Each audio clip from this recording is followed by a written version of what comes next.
Well, first of all, congratulations on the film. Thank you. All right, so basically what your film implies that during the Cold War, the U.S. basically propped up all these dictators like the Shah of Iran. Yeah. And we made all these enemies by putting security interests in front of human rights issues. Yeah. Do you believe that President Bush was morally right when he decided to take away Saddam Hussein and take him out of power? Well, I think Saddam Hussein, everybody around the world agrees that he was a terrible person and a bad man. Uh-huh. You know, I don't think you'll find many people who will say, "Oh, what a great guy that Saddam was." So I think that you know, he was somebody who shouldn't have been in power. But I think it's what's continued to happen there that has made things a lot worse. You know, as we interview a journalist in Jordan, and we were speaking to him, and he said the greatest recruitment tool Al-Qaeda has now is the Iraq War. Uh-huh. And it's hard to hear that. You know, it's terrible to think that, you know, you go in trying to do the right thing, and it's kind of been turned on you and become something that it shouldn't have been. Now, do you think that one of the reasons, if not the main reason, that the U.S. is so hated is because we basically export our way of life through cultural and economic globalization via Starbucks, CNN, McDonald's, which I'm sure you know about? Well, I think the people that were sitting in the Starbucks that we interviewed in Saudi Arabia, you know, weren't too upset about that. The stars and the stars and and bucks in the Palestinian territories. I think, you know, I don't think it's just the westernization. I mean, I think it's something more than that. I don't think it's just kind of this idea. I think that a lot of what's happened, you know, and the people that we speak to and kind of the reasons that they feel upset with America is that they see the United States not as being a beacon of democracy anymore. You know, and this was another thing that was very hard for me to hear. You know, like I see our country as being a fantastic example of what democracy is and what it should be.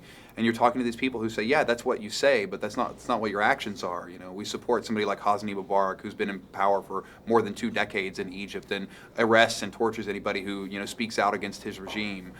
Same thing with Musharraf, who now has just been removed from power in Pakistan. So, you know, those are hard places to kind of, you know, hear from these people who are our partners, you know, in the war on terror as being seen as, you know, we're being seen as like aggressors. The United States is seen as somebody who doesn't have the world's best interests in mind from their point of view, and that's a terrible thing to hear. Then you get the exact opposite of the spectrum with Saudi Arabia, and you went to that Saudi high school. Yeah. And when you asked about Israel, the interview was suddenly terminated. Shut off. Do you think that there's any hope for peace in the Middle East, or can you see it in the near future, or do you just think the perpetuation of hate is basically the norm now?